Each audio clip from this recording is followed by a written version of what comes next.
اعوذ باللہ من الشیطان الرجیم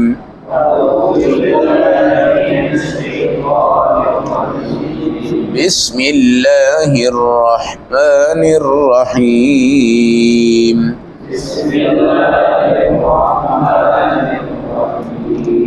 اگر تمہارے اوپر خدا کا فضل اور رحمتیں نہ ہوتی تو تم تباہ ہو جاتے۔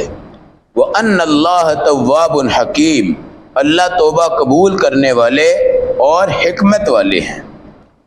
إِنَّ الَّذِينَ جَاءُوا بِالْإِفْكِ، بے شک وہ لوگ جو ایک بہتان کا معاملہ لے کر آئے تھے، عُصْبَةٌ مِّنْكُمْ، وہ تمہاری ہی جماعت تھی، لَا تَحْسَبُوهُ شَرًّا لَكُمْ، ان کو برا مت سمجھو، بل ہوا خیر لکم، بلکہ یہ تمہارے لیے بہتر ہو گیا۔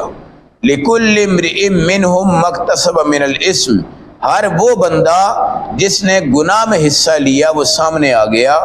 والذی تولی کبرہ منہم، اور جو پیٹ پھیر کے بھاگ گیا ان کا بڑا، لہو عذاب عظیم، تو اس کے لیے دردناک عذاب ہوگا۔ آیت نمبر 10، 11، پارہ نمبر 18، سورۃ النور۔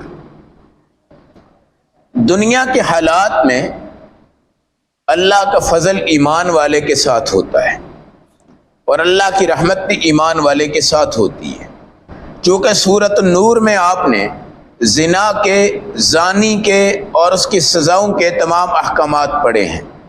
اگر ہم سب لوگ ان سزاؤں سے آج تک بچ چکے ہیں اور ان گناہوں سے آج تک بچ چکے ہیں اور اللہ نے ہمیں ان میں ملوث نہیں کیا اور آج تک ہم پاک دامنی کی زندگی گزار رہے ہیں، تو یہ میرا کمال نہیں ہے، یہ آپ کا کمال نہیں ہے، یہ میرے اللہ کا فضل ہے اور یہ میرے اللہ کی رحمتیں ہیں کہ اللہ نے اس پرفتن دور میں، فحاشی کے میدان میں، سوشل میڈیا کے دور میں، ہر قسم کی عریانیت کے دور میں بھی اللہ نے ہم سب کو زنا سے، حرام سے، بدنگاہی سے، غیر محرم کے تعلقات سے اور غیر محرم کی دوستیوں سے اور مختلف قسم کے فتنوں سے، کیونکہ یہ جو عورت ہوتی ہے یہ فتنوں کا بھی سردار ہے اور یہ امن کا بھی سردار ہے۔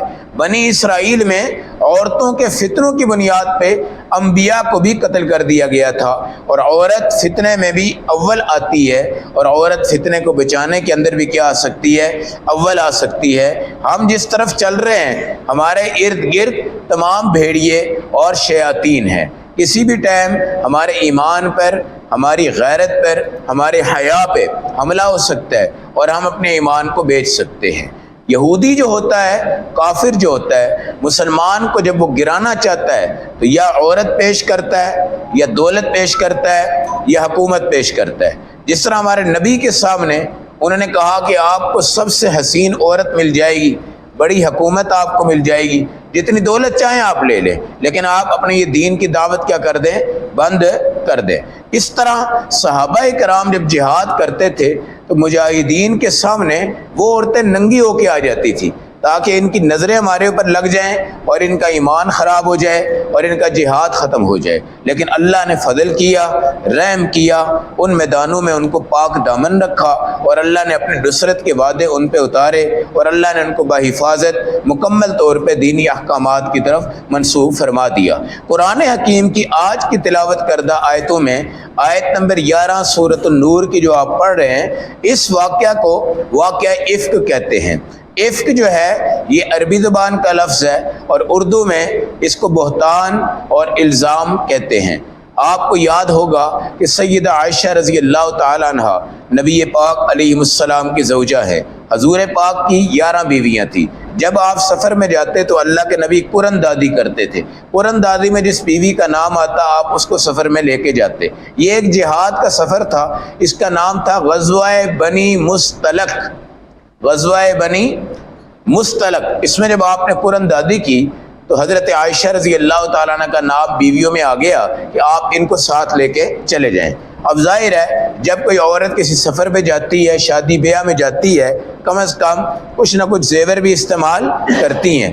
حضرت عائشہ نے اپنی چھوٹی بہن حضرت اسماء سے ایک ہار سونے کا لیا اور اس کو لے کے پہن لیا کہ میں جا رہی ہوں اللہ کے نبی کے ساتھ۔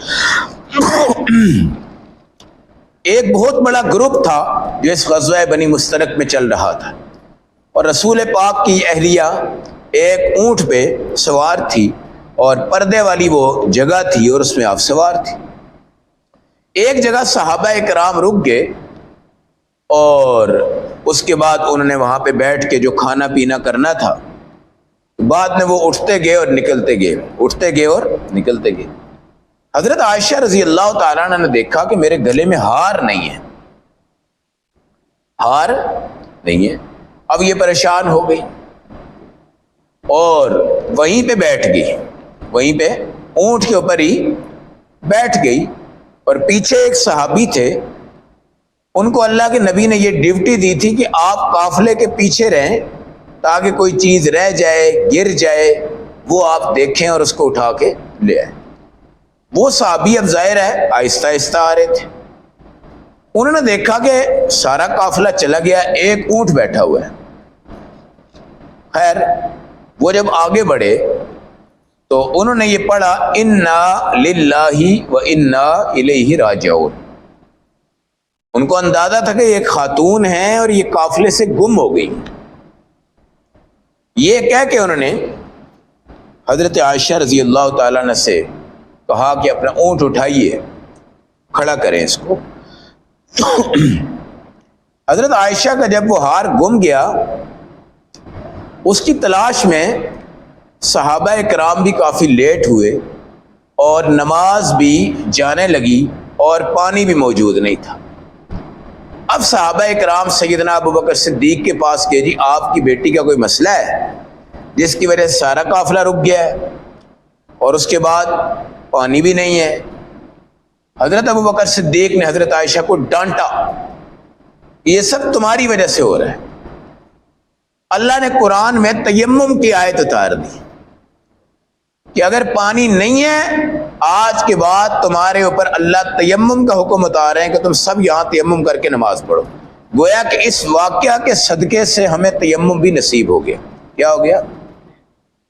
خیر یہ قافلہ نکلا، بعد میں یہ اونٹ جب اٹھایا تو نیچے ہار پڑا ہوا تھا، اونٹ کے نیچے کہیں گرا اور اس کے اوپر اونٹ بیٹھ گیا، دائیں بائیں تلاش کرتے رہے۔ خیر ہار مل گیا اور تیمم بھی ہو گیا اور نماز بھی ہو گئی۔ پھر یہ قافلہ چلا، جس وقت یہ گروہ آگے پہنچ گیا تو اس میں قیاس ارائیاں شروع ہو گئی، نعوذ باللہ۔ اور قیاس ارائیاں یہ تھی کہ حضرت عائشہ پیچھے رہ گئی تھی اور جو صحابی پیچھے سے آ رہے تھے ان کے ساتھ نعوذ باللہ نعوذ باللہ ان سے بد عملی ہو گئی ہے، اور یہ تہمت لگا دی گئی کس پہ؟ حضرت عائشہ رضی اللہ تعالی عنہا پہ۔ تہمت لگانے والوں کا سردار تھا عبداللہ بن ابی منافق۔ مگر جذبات کا جو وقت ہوتا ہے نا، یہ بڑا خطرناک ہوتا ہے۔ آپ کی ایک سکی بہن بھی ہو، جب آپ دیکھیں یار یہ کسی غیر محرم مرد کے ساتھ فلان جگہ پہ ہے، چاہے وہ بیچاری کسی اور کام میں ہو، لیکن آپ بھی سکے بھائی ہونے کے باوجود بھی آپ کہیں گے ہاں اس کا کوئی نہ کوئی معاملہ ہے۔ لہٰذا عبداللہ بن ابی منافق نے تو یہ پروپیگنڈا شروع کر دیا۔ ان میں ایک صحابی اور شامل ہو گئے، ان کا نام تھا حسان بن ثابت۔ کمال کی بات یہ ہے کہ یہی نبی پاک کے شاعر ہیں، یہی نعت خواں ہیں۔ اور ایک اور ہو گیا، ان کا نام تھا مستح، اور ایک عورت تھی ان کا نام تھا حمنہ۔ یہ بھی عبداللہ بن ابی منافق کی ہاں میں ہاں ملانے لگ پڑی، اور ایک الزام کا یہاں سے آغاز ہوا۔ اس الزام کو قرآن واقعہ افک کہتا ہے۔ اس کی ڈیٹیل بہت لمبی ہے اور اس کے اندر ابھی بڑی ہم باتیں انشاءاللہ کریں گے، مگر قرآن اس کو بیان کرتا ہے کہ یہ واقعہ کا ہو جانا بھی تمہاری خیر کا ذریعہ ہے۔ کیا ہے؟ اللہ نے پھر آخر میں آپ پڑھتے جائیں گے کہ حضرت عائشہ کی صفائی کے لیے سورۃ النور کی 10 قرآن کی سپیشل آیتیں نبی پاک پہ اتاری۔